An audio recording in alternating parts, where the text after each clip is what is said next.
Shalom, senang sekali boleh kembali menyapa sahabat-sahabat sekalian dalam program pendalaman Alkitab melalui pelajaran Sekolah Sabat bersama dengan kami Cornelius Media. Saya percaya saudara-saudara telah mempersiapkan diri dengan telah mempelajari pelajaran Sekolah Sabat di tempat kita masing-masing. Kita sudah tiba di pelajaran yang ke-11 dari triwulan ini dan tema kita pada kesempatan ini adalah misi kepada yang belum dijangkau bagian 2. Saya Pendeta Edward Taliwongso ditemani oleh Pendeta Jerry Mangirongkonda dan Pendeta Widodo Purwanto. Sebelum kita masuk lebih dalam, mari kita tunduk kepala dan kita berdoa. Allah Bapa Tuhan kami sangat membutuhkan pertolongan-Mu ketika kami akan mempelajari, menelaah, dan mendiskusikan firman Tuhan. Kuasa Roh Suci yang akan menolong memampukan kami semua untuk dapat melihat kebenaran firman Tuhan. Di dalam nama Yesus kami sudah berdoa. Amin. Kami mengingatkan bahwa program ini terbagi dalam 4 bagian. Yang pertama kita melihat dasar Alkitabiah dari pelajaran sepanjang pekan ini. Yang kedua kita menggali makna dari ayat hafalan. Yang ketiga pertanyaan-pertanyaan yang dapat muncul dari pelajaran hari per hari. Dan bagian yang paling akhir kita tiba kepada bagian aplikasi. Mari kita lihat kepada bagian yang pertama yaitu dasar Alkitabiah. Yang pertama 1 Raja-Raja 11 ayat 1-6. Raja Salomo melanggar perintah Allah dengan mengambil istri-istri asing yang menyembah berhala. Dan ini menyebabkan ketidaksetiaan terhadap Tuhan dan akhirnya membawa konsekuensi yang buruk bagi Salomo. Matius 4 ayat 23-25, Yesus melakukan pelayanannya dengan mengajar, memberitakan Injil dan menyembuhkan berbagai penyakit di seluruh Galilea. Dan orang-orang dari berbagai tempat membawa orang sakit kepadanya, banyak orang yang disembuhkan. Matius 15 ayat 22-28 tentang seorang wanita Kanaan datang kepada Yesus memohon agar menyembuhkan anaknya yang kerasukan setan.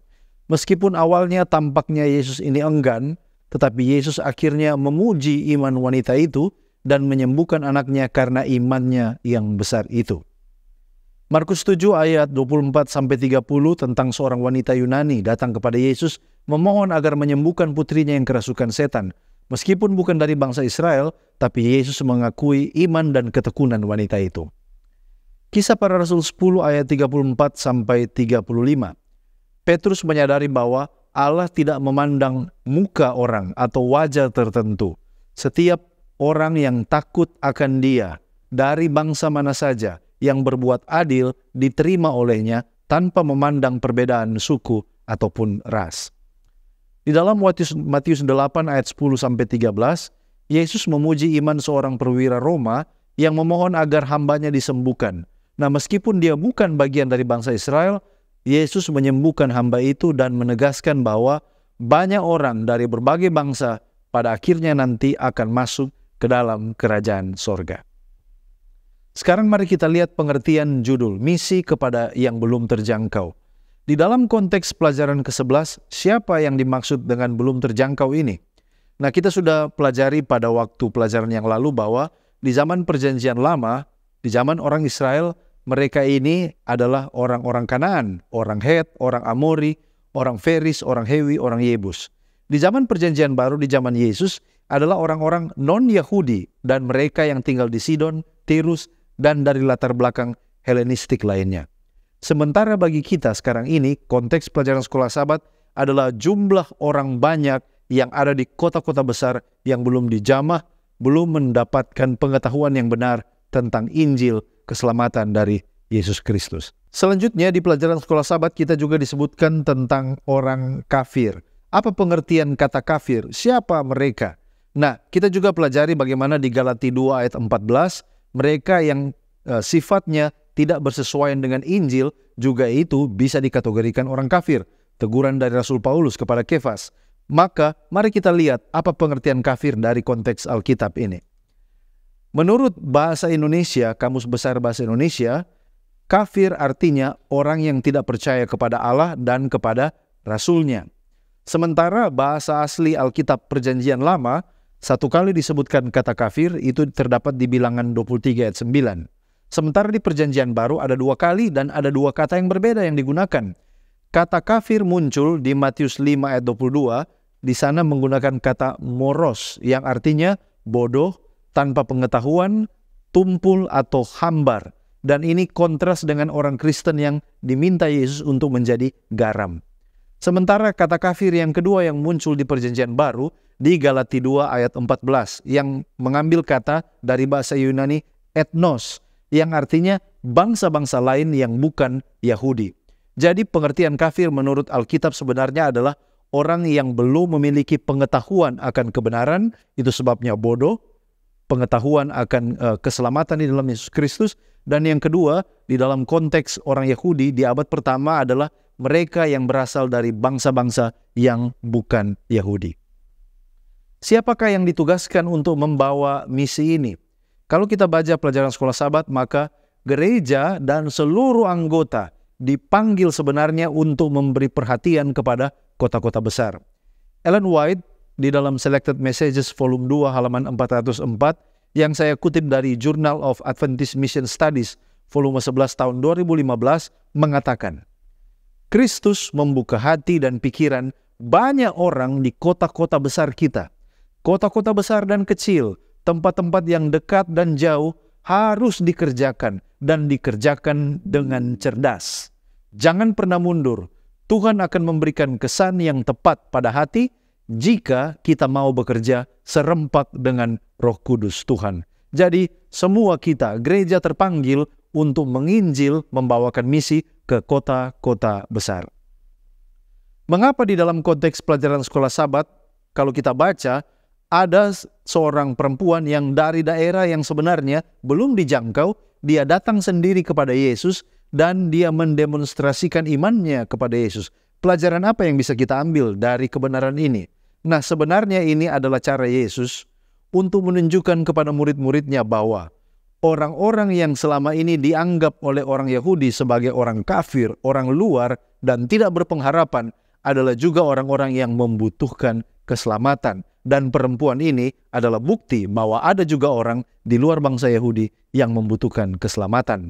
Kalau kita baca dalam Kisah Para Rasul halaman 19, di sana dikatakan, mengomentari ayat ini, Juru Selamat rindu untuk membukakan kepada murid-muridnya kebenaran mengenai merubuhkan tembok pemisah antara Israel dan bangsa-bangsa yang lain.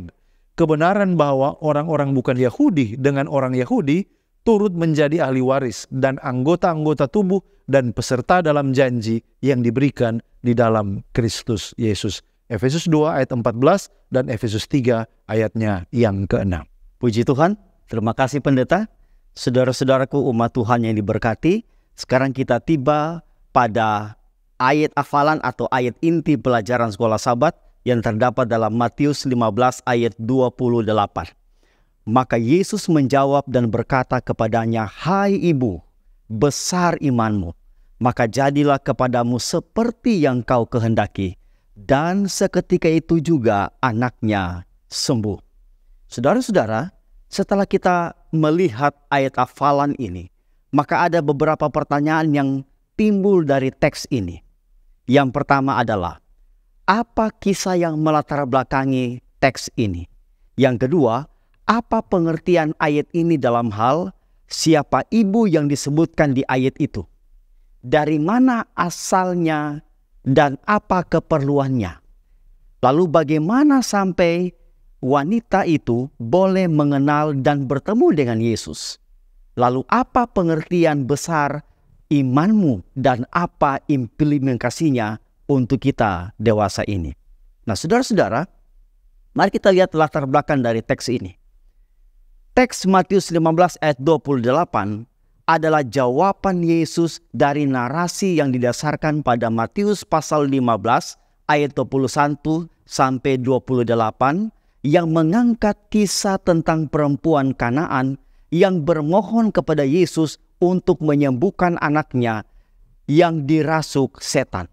Namun sepertinya Yesus tidak menanggapi apa yang menjadi permohonan wanita itu, malah mengatakan bahwa ia diutus hanya kepada domba-domba yang hilang dari umat Israel.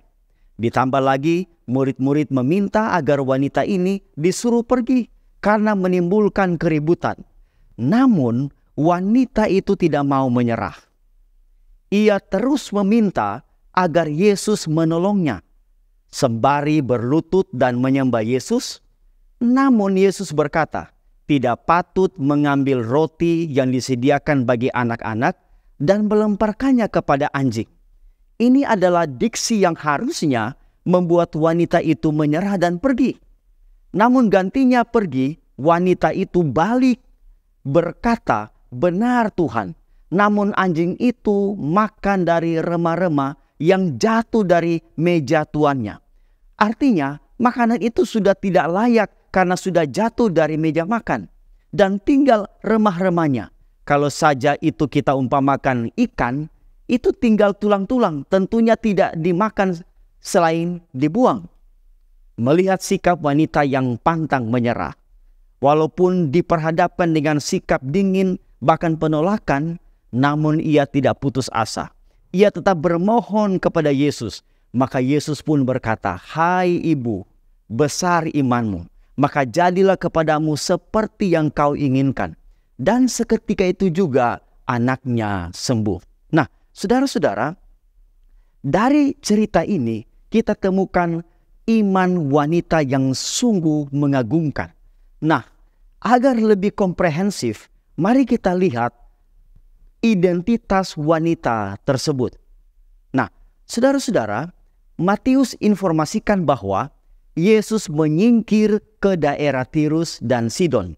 Daerah ini ada di sebelah utara yang merupakan kota-kota pelabuhan yang sekarang adalah daerah Libanon dan Suriah. Ketika Yesus dan murid-murid berada di daerah itu, maka datanglah seorang perempuan Kanaan.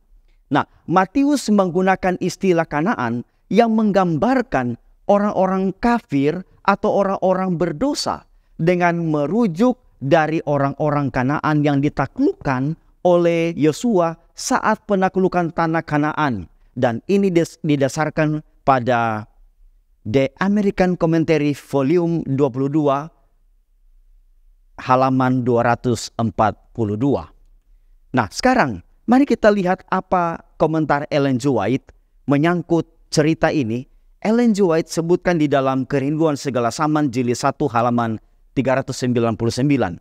Dia katakan di sana, penduduk di daerah ini berasal dari bangsa Kanaan yang dahulu. Mereka adalah penyembah berhala dan dipandang hina seperti dibenci oleh orang-orang Yahudi. Dari golongan inilah asalnya perempuan yang kini datang kepada Yesus. Ia atau perempuan itu adalah seorang kafir. Dan itulah sebabnya ia tidak diperkenankan mendapat keuntungan yang dinikmati oleh orang-orang Yahudi sehari-hari. Nah, sekarang bagaimana perempuan itu boleh bertemu dengan Yesus? Banyak orang Yahudi tinggal di antara orang Fenisia dan kabar tentang pekerjaan Kristus telah tersebar di daerah ini. Kristus mengetahui keadaan wanita ini. Ia mengetahui bahwa wanita ini ingin melihat dia. Sebab itu ia menjalani jalan yang ditempuh wanita itu. Dengan memperhatikannya, ia dapat memberikan suatu gambaran yang hidup tentang pelajaran yang hendak diajarkannya. Itu didasarkan pada Kerinduan Segala Zaman, jilid 1 halaman 399 dan 400. Nah, sekarang apa yang dimaksud dengan ucapan Yesus, besar imanmu ibu? Seventh Day Adventist Bible Commentary Volume 5 halaman 422 menguraikan, dia atau perempuan itu telah menghadapi ujian. Imannya tetap teguh. Dia yakin bahwa adalah dalam kuasa Kristus untuk memberikan karunia kesembuhan kepada putrinya. Hal itu dapat dibandingkan juga seperti Tuhan Yesus memberikan pujian kepada perwira Roma sehubungan dengan imannya yang terdapat dalam Lukas 7 ayatnya yang ke-9. Nah, saudara-saudara, dari kisah tentang perempuan Kanaan ini, kita dapat mengambil pelajaran.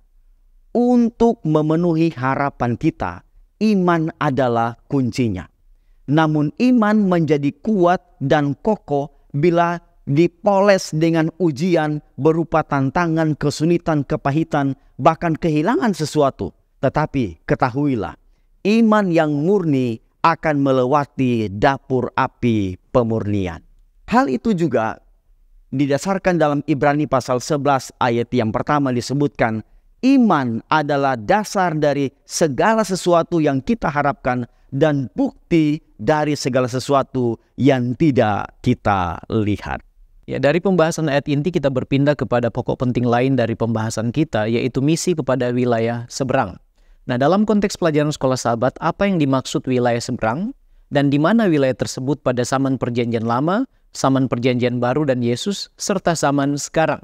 Dalam konteks pelajaran sekolah sahabat, yang dimaksud penulis dengan wilayah seberang secara umum adalah kota-kota di luar perbatasan Israel yang pada dasarnya adalah kota-kota yang dipenuhi dengan praktek kekafiran, penyembahan berhala dan kejahatan. Contoh yang diangkat dalam pelajaran sekolah sahabat adalah wilayah Tirus dan Sidon menurut Matius 15 ayat yang ke-21.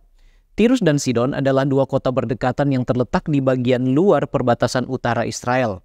Dalam sejarah Alkitab melalui garis keturunan Nuh, Sidon sebenarnya adalah putra sulung Kanaan, putra Ham anak Nuh. Di zaman bapak-bapak Perjanjian Lama disebutkan dalam Kejadian 10 ayat yang ke-19, daerah orang Kanaan adalah dari Sidon ke arah Gerar sampai ke Gaza, ke arah Sodom, Gomora, Atma, dan Zeboim sampai ke Lasa. Dan menurut Kejadian 49 ayat 13, Sidon berbatasan dengan tanah Sebulon. Dalam perkembangan peradaban, wilayah ini kemudian disebut Fenisia. Pada abad ke-9 sebelum Masehi, wilayah Fenisia, di dalamnya ada 4 kota penting, yaitu Sidon, Aradus, Biblos, dan juga Tirus, dikuasai oleh kerajaan Assyria. Dan bila melihat peta yang bersumber dari Zondervan Encyclopedia, maka letak geografis Tirus dan Sidon ini bertahan sampai pada zaman Perjanjian Baru ketika dikunjungi oleh Yesus dan murid-murid menurut Matius pasal yang ke-15, di mana Yesus bertemu dengan seorang perempuan Kanaan, perempuan Yunani bangsa Siro Fenisia. Nah, wilayah Tirus dan Sidon ini adalah wilayah pesisir pantai dari pegunungan Libanon dan dalam perkembangannya merupakan kota pelabuhan di Fenisia pada zaman pemerintahan Roma. Sidon modern sekarang ini di Libanon dibangun di atas reruntuhan kota kuno yang juga dikenal sebagai Saida. Kota ini terletak sekitar 28 mil di sebelah barat daya Beirut. Sementara itu 20 mil sebelah selatan Sidon di tengah-tengah dataran pantai Tirus dalam bahasa Arab Sour dibangun di atas sebuah pulau batu yang berjarak beberapa ratus meter ke arah Laut Tengah. Itulah keadaan Tirus dan Sidon sekarang. Nah, kemudian dalam konteks pelajaran sekolah sahabat, mengapa Allah menggunakan orang wilayah seberang untuk menjalankan misi bagi orang Israel dan Yahudi? Dan kemudian apa misinya? Dalam konteks Perjanjian Lama, hal itu dimaksudkan untuk menguji iman mereka. Apakah mereka mendengar dan menurut atau tidak? Juga memberikan pelajaran berharga kepada orang-orang umat pilihan Allah pada waktu itu. Hakim-Hakim pasal yang ketiga ayat 4 mengatakan, mereka bangsa-bangsa seberang, Kanaan, Het, Amori, Feris, Hewi, dan Yebus, itu ada di sana supaya ia mencobai orang Israel dengan perantaraan mereka untuk mengetahui apakah mereka mendengarkan perintah yang diberikan Tuhan kepada nenek moyang mereka dengan perantaraan Musa. Ayat yang kedua dikatakan, maksudnya hanyalah supaya keturunan-keturunan orang Israel yang tidak mengenal perang yang sudah-sudah dilatih berperang oleh Tuhan. Nah, kemudian dalam konteks Yesus dan murid-muridnya, pertemuan dengan perempuan Kanaan atau Siro Fenisia ini di wilayah Tirus dan Sidon digunakan Yesus untuk mengajarkan pelajaran berharga bagi mereka. Menurut Alfa dan Omega jilid 5 halaman 436, Yesus ingin menegur kesombongan orang Yahudi dan yang mendirikan penghalang bagi penyebaran kebenaran yang telah mereka terima. Yesus ingin mengajarkan hal bersimpati terhadap dunia kafir dan menumbuhkan kerinduan untuk menjangkau jiwa-jiwa yang hidup dalam kegelapan di antara bangsa-bangsa tersebut. Nah, sekarang pertanyaannya adalah apa misi kepada wilayah seberang? Misi kepada wilayah seberang adalah sama dengan misi Allah itu sendiri, yaitu mengabarkan Injil kabar baik dan pengharapan kekal di dalam Kristus Yesus. Di Advent Review and Sabbath Herald 17 Januari 1893 mengatakan, pekerja ahli itu adalah Tuhan sendiri dan bukan manusia yang terbatas. Namun dia memanggil manusia untuk menjadi agen yang melaluinya dia dapat memberikan terang kepada mereka yang berada dalam kegelapan, menyatakan kepada semua kebenaran seperti yang ada di dalam Yesus.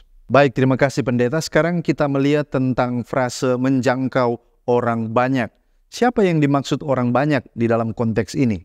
Kalau kita pelajari pelajaran sekolah sahabat kita, maka konteks yang dimaksud dengan orang banyak di sini adalah para penduduk kota-kota besar yang belum dijangkau, belum memiliki pengetahuan akan Injil. Sebagaimana yang kita tahu, oleh karena alasan pendidikan, bisnis, karir, pekerjaan, banyak orang yang bermigrasi dari desa-desa kepada kota-kota besar.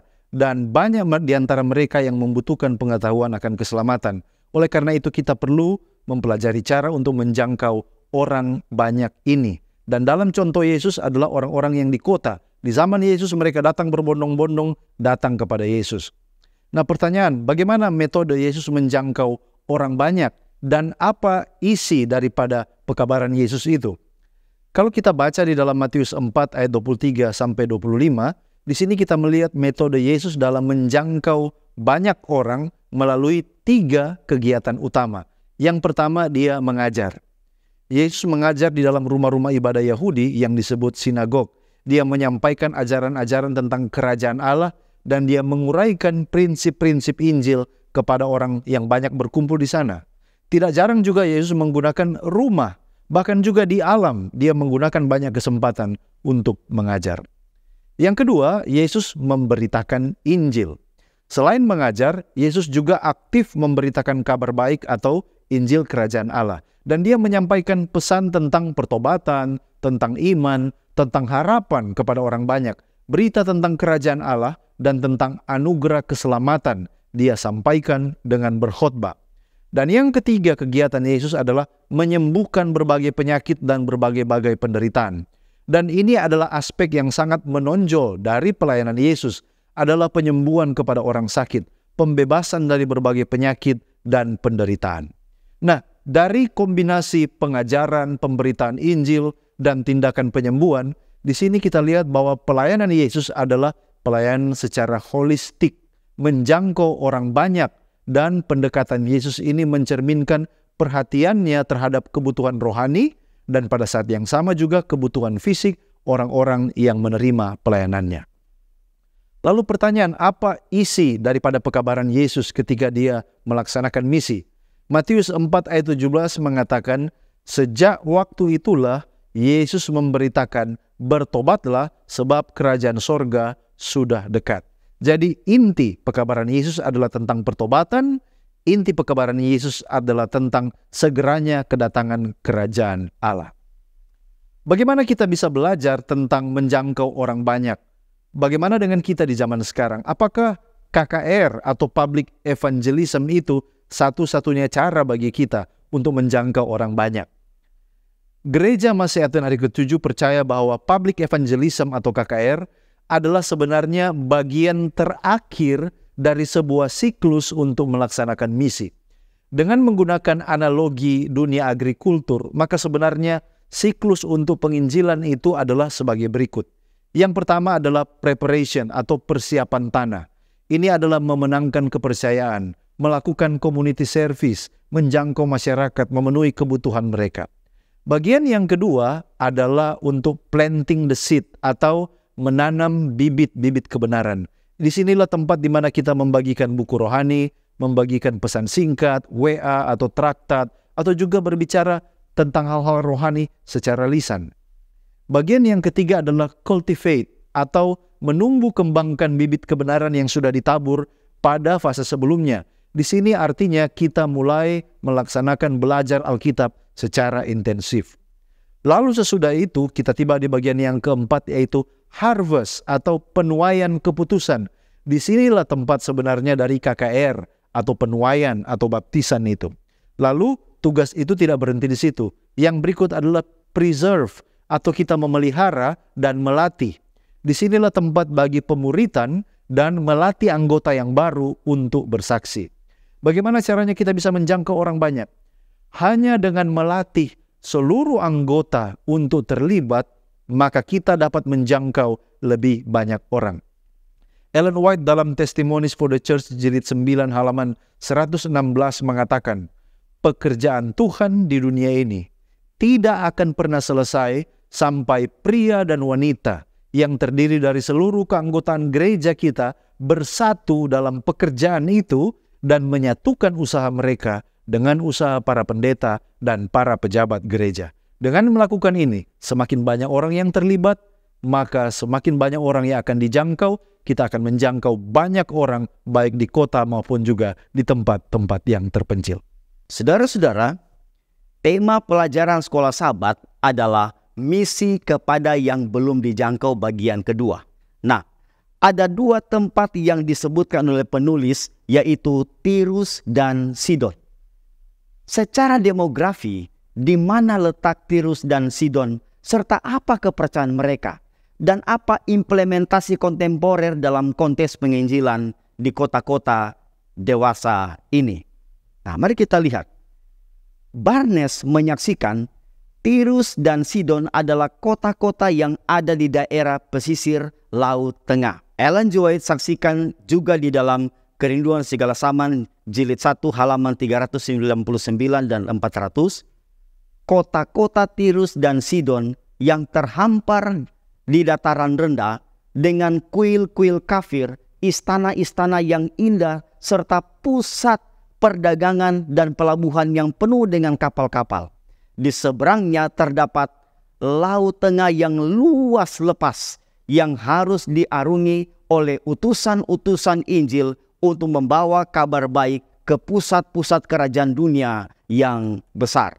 Nah, penduduk di wilayah ini berasal dari bangsa-bangsa Kanaan yang dahulu. Mereka adalah penyembah berhala dan dipandang hina serta dibenci oleh orang-orang Yahudi. Hal itu didasarkan dalam Kerinduan Segala Zaman jilid 1 halaman 399. Nah, saudara-saudara, salah satu alasan mengapa Yesus membawa murid-murid melintasi wilayah Tirus dan Sidon adalah Yesus mau mengajarkan mereka bagaimana Injil menjadi bagian dan milik dari orang-orang yang dianggap kafir dan berdosa oleh orang-orang Yahudi. Yesus mau meruntuhkan prasangka-prasangka dan spirit eksklusifnya dari orang Yahudi. Keselamatan harus menjadi milik semua orang. Dewasa ini, kita dipanggil untuk mengemban misinya, membawa kabar keselamatan kepada semua orang dengan menembus lintas budaya, agama, dan tradisi. Ya, kita masih melanjutkan pembahasan tentang di Tirus dan Sidon. Nah, mengapa sepertinya Yesus meremehkan atau merendahkan orang non-Yahudi, khususnya dalam konteks ini ibu Kanaan yang anaknya sakit? Apa maksud dan pengertiannya? Ada dua tindakan Yesus terhadap wanita Kanaan yang meminta kesembuhan bagi anak perempuannya. Yang pertama, Yesus sama sekali tidak menjawabnya atau mengabaikan perempuan itu. Yang kedua, Yesus kemudian menjawab dengan jawaban yang terdengar kasar dan merendahkan. Aku diutus hanya kepada domba-domba yang hilang dari umat Israel. Yesus sengaja bertindak demikian untuk beberapa maksud. Yang pertama, maksudnya adalah untuk menguji iman ibu tersebut. Alfa Omega jilid 5 halaman 438 mengatakan, Juru Selamat merasa puas. Ia telah menguji iman perempuan itu kepadanya. Dan oleh perlakuan Yesus kepadanya, ia telah menunjukkan bahwa dia yang telah dianggap sebagai seorang terbuang dari Israel bukan lagi seorang asing, melainkan anak dalam keluarga Allah dan mempunyai kesempatan untuk mendapat bagian dalam pemberian Bapa. Itu yang pertama. Yang kedua maksudnya adalah menurut Alfa Omega jilid 5 halaman 436 sampai 437, dia ingin menunjukkan kepada murid-muridnya kontras atau perbedaan sikap dingin dan tidak berbelas kasihan orang Yahudi dalam memperlakukan orang-orang dari bangsa lain dan sikap penerimaan Yesus sendiri yang penuh belas kasihan yang ditunjukkannya di akhir cerita tersebut saat dia mengabulkan permohonan wanita itu dan mengatakan besar imanmu. Yang ketiga, ucapan Yesus yang terdengar kasar itu sebenarnya dimaksudkan untuk membuka mata murid-muridnya terhadap kesempatan istimewa yang diterima oleh orang-orang Yahudi termasuk mereka, yaitu berkat dan terang di dalam sabda Allah. Dan perkataan ini juga secara tidak langsung memberi secercah kesempatan bagi wanita itu untuk tekun berjuang sesuai dengan iman dan pengharapannya kepada Yesus. Nah, sekarang mengapa menggunakan orang kafir untuk memberi pelajaran kepada orang Yahudi dan kita orang percaya? Mungkin seperti orang Samaria yang baik hati, Cornelius, dan lain sebagainya. Ada beberapa hal yang perlu kita lihat. Yang pertama, pelajaran ini adalah untuk memberi kesadaran bahwa keselamatan itu bagi semua bangsa, bukan hanya bagi golongan tertentu. Rencana penebusan Allah selalu mencakup semua bangsa di bumi. Alfa Omega Jilid 5 halaman 441 mengatakan, berkat-berkat keselamatan adalah bagi setiap jiwa. Tidak suatu pun kecuali pilihannya sendiri dapat mencegah seseorang untuk mengambil bagian dari janji dalam Kristus melalui Injil. Itu yang pertama. Yang kedua, untuk membuka mata kita bahwa iman juga ditemukan di tempat-tempat yang tidak diduga. Di kota-kota di mana tinggal orang-orang asing, orang-orang kafir, dan orang-orang dengan agama yang berbeda. Orang-orang yang kita anggap kafir bukanlah orang-orang yang sebenarnya tidak peka terhadap pekerjaan Roh Kudus. Sebaliknya, mereka juga peka terhadap pekerjaan Roh Kudus. Yang ketiga adalah pelajaran untuk tidak menjadi eksklusif, melainkan menjadi inklusif dalam iman Kristen. Artinya, kita harus menjangkau dan menerima semua orang, apapun latar belakang ras, etnis, suku, budaya, bangsa, dan agama, serta kepercayaan ataupun nilai-nilai dan kedudukan sosial mereka. Tidak boleh ada prasangka yang menghalangi untuk menyatakan kasih Allah, sebab kerajaan Allah adalah bagi semua orang. Ingat, Roh Kudus memberi pengertian kepada Petrus tentang penglihatannya dalam Kisah 10 ayat 34 dan 35. Dikatakan di sana, sesungguhnya aku telah mengerti bahwa Allah tidak membedakan orang. Setiap orang dari bangsa manapun yang takut akan Dia dan mengamalkan kebenaran berkenan kepadanya. Nah sekarang, apa pelajaran dari kisah Cornelius untuk kita saat ini? Dari kisah Cornelius yang tercatat dalam Kisah Para Rasul pasal yang ke-10, kita belajar bahwa dalam konteks menjalankan misi Allah, Roh Kudus bekerja secara aktif menggunakan dan menuntun agen Allah atau si pembawa misi, dan juga dalam diri objek atau orang kepada siapa misi itu disampaikan. Allah menuntun Cornelius serta juga berbicara kepada Petrus, dan peristiwa ini menjadi jalan Injil disebarkan bukan hanya kepada Cornelius saja, tetapi kepada orang-orang yang menyertai dia, dan juga orang-orang itu menjadi percaya dan menerima Injil. Alfa Omega Jilid 7 halaman 119 mengatakan, oleh kuasa Roh Kudus banyak yang akan menerima prinsip-prinsip ilahi. Bertobat kepada kebenaran, mereka akan menjadi alat di tangan Allah untuk menyampaikan kebenaran. Mereka akan mempunyai suatu beban yang istimewa bagi jiwa-jiwa yang lain dari golongan-golongan orang kafir yang didalaikan. Waktu, uang akan diserahkan kepada pekerjaan Tuhan, dan ketangkasan juga kuasa yang baru akan ditambahkan kepada sidang. Sementara itu, kehidupan Cornelius sendiri adalah sebuah pelajaran berharga bagi kita sekarang ini.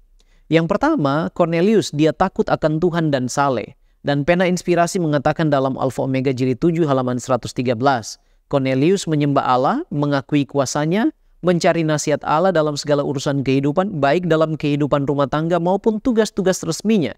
Dia selalu mencari petunjuk dan pertolongan Allah. Itu pelajaran yang pertama yang sangat berharga bagi kita. Yang kedua, dia adalah seorang yang generous atau murah hati. Cornelius adalah penyembah Allah yang benar dan menunjukkan kesungguh-sungguhan imannya oleh belas kasihan kepada orang-orang miskin. Dia menyatakan imannya melalui belas kasihan terhadap orang miskin. Itu pelajaran yang kedua. Dan yang ketiga, dia adalah seorang penurut yang suka mendengar arahan Roh Kudus. Dia seorang yang open-minded, bukan fanatik yang sempit. Dia menerima Injil Yesus Kristus dan menjadi percaya. Dan hal ini juga membawa keluarga dan orang-orang di sekitarnya percaya dan hasilnya diselamatkan. Yang keempat, kisah pertemuannya dengan Petrus membuka jalan Injil dimasyurkan kepada orang-orang kafir. Jadi mari kita mengambil pelajaran dari Cornelius untuk takut akan Tuhan, mencari nasihat dan petunjuk Dia, menjadi orang yang open-minded, terbuka untuk kebenaran-kebenaran dari kitab suci, dan kemudian kita menunjukkan iman kita di dalam memberikan kebaikan atau berbelas kasihan kepada orang-orang yang membutuhkan. Dengan jalan ini, Injil bisa dikebarkan kepada orang-orang yang ada di sekitar kita yang belum terjangkau. Sekarang kita mendiskusikan topik tentang iman di bumi. Bagaimanakah caranya iman itu tumbuh di antara mereka yang datang untuk disembuhkan kepada Yesus? Kalau kita lihat contoh dalam Alkitab, ada seorang ibu yang anaknya sakit, juga ada seorang perwira, dan juga ada banyak yang lain. Bagaimana mereka ini sudah memiliki iman? Apakah mungkin mereka telah mendengar, lalu kemudian mereka percaya kepada Yesus sebelum mereka secara fisik berjumpa dengan Dia? Nah, walaupun Alkitab tidak memberikan keterangan, tapi satu hal yang pasti, Roma 10 ayat 17 mengatakan bahwa iman muncul dari pendengaran akan firman Kristus. Jadi kemungkinan besar orang-orang ini, walaupun secara fisik baru kali itu berjumpa dengan Yesus, tapi mereka sudah mendengarkan tentang Yesus sebelumnya. Dan ada contoh, yaitu wanita yang anaknya sakit. Kalau kita lihat di dalam Kerinduan Segala Zaman, jilid 1 halaman 399 dan 400, di sana dikatakan, mereka adalah penyembah berhala dan dipandang hina serta dibenci oleh orang Yahudi. Dari golongan inilah asalnya perempuan yang kini datang kepada Yesus. Ia adalah seorang kafir, dan itulah sebabnya ia tidak diperkenankan mendapat keuntungan yang dinikmati oleh orang Yahudi sehari-hari. Dan perhatikan baik-baik kata-kata ini. Banyak orang Yahudi tinggal di antara orang Fenisia, dan kabar tentang pekerjaan Kristus telah tersebar di daerah ini. Jadi kemungkinan besar perempuan ini memperoleh berita tentang siapa Yesus, bagaimana khotbahnya, dan apa yang sudah dia lakukan, mujizat-mujizat yang dia kerjakan dari orang-orang Yahudi yang tinggal di antara mereka. Dia sudah mendengarkan tentang Yesus sebelum dia berjumpa muka dengan muka bersama dengan Yesus. Pertanyaan selanjutnya adalah dengan kita yang hidup di zaman sekarang yang juga tidak pernah berjumpa muka dengan Yesus. Bagaimana kita dapat menanamkan dan menumbuhkan iman kepada Yesus? Dan bagaimana kita dapat membantu orang lain yang masih baru atau yang akan kita jangkau tentang iman kepada Yesus Kristus? Minimal di dalam konteks misiologi Kristen, menanamkan dan menumbuhkan iman kepada Yesus kepada orang yang baru atau mereka yang akan dijangkau itu melibatkan beberapa prinsip. Ada 7 prinsip yang saya mau bagikan. Yang pertama, perlu ada doa sungguh-sungguh dan ketergantungan pada Roh Kudus. Karena tanpa hal ini, kita tidak dapat melaksanakannya. Ini adalah fondasi daripada misi Kristen. Berdoa supaya Tuhan akan menggerakkan hati orang-orang yang akan kita jangkau. Yang kedua, kita sebagai misioneri yang membawa misi perlu memiliki kehidupan pribadi yang bersinar. Mengapa? Kalau kita gagal menjadi terang, kita tidak bisa menyampaikan misi dengan berkuasa. Orang baru akan cenderung lebih terbuka terhadap ajaran Kristus kalau dia melihat kehidupan orang Kristen yang otentik dan yang bersinar, yang menjadi terang. Yang ketiga, Injil yang dijelaskan dengan sangat-sangat clear atau jelas. Sampaikan pesan Injil dengan cara yang jelas, cara yang relevan, dan mudah dimengerti. Kita harus menghindar istilah-istilah agama yang mungkin membingungkan bagi orang baru. Yang keempat, perlu ada pendampingan dan kepemimpinan rohani. Artinya, orang yang sudah belajar dan sementara mengembangkan imannya di dalam Kristus perlu didampingi dan dibimbing di dalam perjalanan iman mereka. Jawab pertanyaan mereka, beri dukungan kepada mereka ketika mereka menghadapi tantangan. Yang kelima, pendidikan yang alkitabiah. Artinya, prinsip-prinsip dasar iman Kristen melalui pendidikan alkitabiah, pemahaman dasar-dasar doktrin, kehidupan yang berdoa, membaca Alkitab, keterlibatan di dalam komunitas gereja ini perlu dilatih supaya orang yang baru percaya ini boleh bertumbuh dalam iman. Yang keenam, kesaksian dan kehidupan berjemaat. Kalau orang yang baru menerima Yesus ini, dia melihat jemaat hidup dalam kerukunan, dia melihat komunitas gereja yang ramah dan mendukung, maka mereka akan tetap setia dan terus bertumbuh dalam iman. Dan poin yang ketujuh yang tidak boleh dilalaikan adalah konteks budaya dan keadaan kehidupan. Kita harus perlu memahami konteks budaya dan keadaan kehidupan orang yang ingin kita jangkau. Dan kita harus menyesuaikan pendekatan misi dengan realitas kehidupan mereka, sehingga pesan Injil itu kepada mereka menjadi relevan dan dapat diterima karena kita menyesuaikan dengan budaya dari mana mereka berasal. Itulah 7 hal yang dapat kita lakukan untuk menumbuh kembangkan iman kepada orang yang akan kita jangkau. Saudara-saudara, dalam misi ada 2 aspek yang tidak dapat dipisahkan. Apa itu? Pertama, iman. Kedua, Roh Kudus. Apakah iman hanya ditemui di kalangan orang Yahudi saja? Nah, saudara-saudara, dalam Lukas 18 ayat 8, Yesus berkata, "Aku berkata kepadamu, Ia akan segera membenarkan mereka dan akan tetapi jika Anak Manusia itu datang, apakah Ia mendapati iman di bumi?" Di sini Yesus menekankan kepada murid-murid bahwa ada iman yang bersinar walaupun di tengah-tengah kegelapan. Contohnya, perwira kafir yang disebutkan dalam Matius 8 ayat 10 dan ayat 13. Lalu kedua, 4 orang yang mengusung sahabat mereka yang dibawa kepada Yesus melalui membongkar atap rumah dalam Matius 9 ayat 2. Lalu yang ketiga, Markus pasal 10 yang menyebutkan seorang yang bernama Bartimeus yang buta tetapi disembuhkan, imannya bersinar di sana. Nah, saudara-saudara, pada peristiwa-peristiwa tertentu, Yesus mengatakan kepada orang-orang Yahudi, bahkan kepada murid-muridnya, "Hai kamu orang-orang yang kurang percaya." Hal itu dapat dilihat di dalam Matius 6 ayat 30, Matius 8 ayat 26, Matius 14 ayat 31. Satu pelajaran bisa kita aplikasikan bahwa iman ditemukan di tempat yang tidak diduga. Kota-kota di mana tinggal orang-orang asing, orang-orang kafir, dan agama yang berbeda, kita perlu mencari mereka. Yesus mengatakan dalam Yohanes 10 ayat 16, "Ada lagi padaku domba-domba lain yang bukan dari kandang ini. Domba-domba itu harus kutuntun juga, dan mereka akan mendengarkan suaraku, dan mereka akan menjadi satu kawanan dengan satu gembala." Nah, apa peran Roh Kudus dalam menjangkau orang-orang yang belum dijangkau?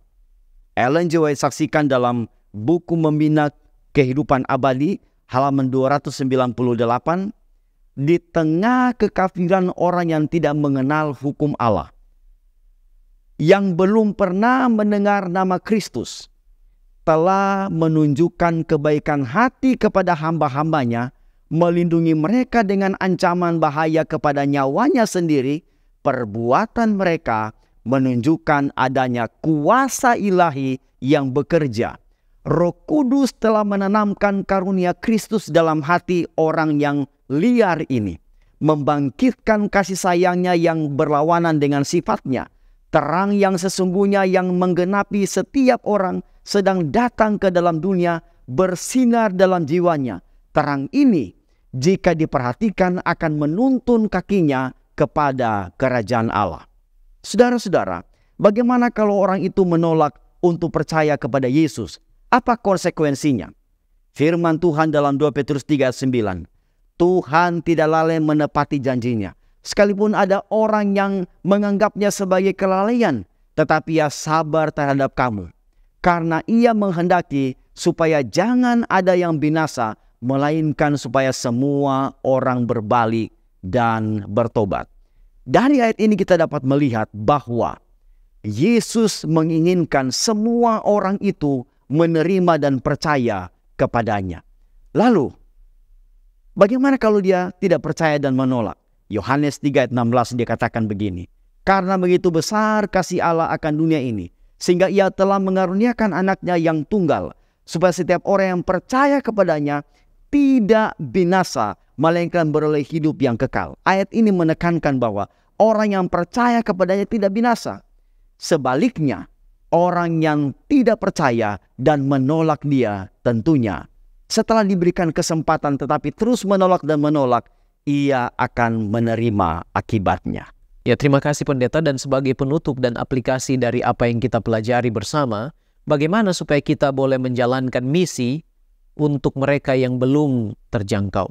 Yang pertama, kita harus perhatikan adalah kesadaran dan sikap diri kita. Kita tidak boleh memiliki pandangan fanatisme yang sempit dan eksklusif, sebaliknya mau meninggalkan segala prasangka dan roh menghakimi yang mungkin akan menghambat kita untuk meninggalkan zona nyaman kita dan memberitakan Injil kepada mereka yang belum terjangkau. Yang kedua, kita perlu meminta tuntunan Roh Kudus untuk kita memiliki beban, membagikan kabar sukacita kepada mereka yang berada dalam kegelapan dan dituntun untuk bertemu dengan orang-orang tersebut. Yang ketiga, kita perlu menghidupkan kebenaran firman Allah dalam kehidupan kita sehari-hari. Dan hal ini akan menjadi khotbah yang berkuasa bagi mereka yang belum dijangkau. Yang keempat, kita perlu pelatihan. Sebelum menjalankan misi, harus ada pelatihan agar misi itu boleh berjalan tepat sasaran, efektif, dan penuh kuasa. Dan yang kelima, tentunya kita harus serahkan semuanya kepada Tuhan, Sang pemilik misi yang dipercayakan kepada kita. Nah sekarang bagaimana kalau kita tidak sanggup atau menolak menjalankan misi ini? Apa amarannya? Dan bagaimana kalau kita tidak sungguh-sungguh menjalankan misi tersebut? Apa konsekuensinya? Steps to Christ halaman 81 mengatakan, jika para pengikut Kristus sadar akan tugasnya, akan ada ribuan orang dimanapun mereka berada saat ini yang memberitakan Injil di negeri-negeri kafir.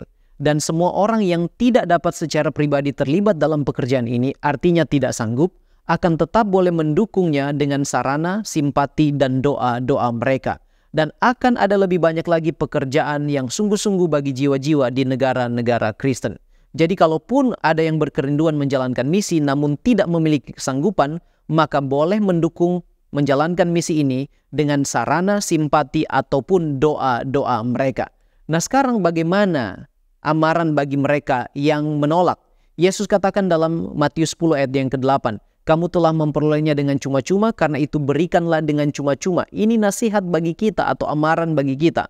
Kemudian Yeskiel pasal 33 ayat 7b dan 8 dikatakan di sana, bila mana engkau mendengar suatu firman daripadaku, peringatkanlah mereka demi namaku. Kalau aku berfirman kepada orang jahat, hai orang jahat, engkau pasti mati, dan engkau tidak berkata apa-apa untuk memperingatkan orang jahat itu supaya bertobat dari hidupnya, orang jahat itu akan mati dalam kesalahannya, tetapi aku akan menuntut pertanggungan jawab atas nyawanya daripadamu. Jadi ini adalah amaran bagi mereka yang menolak.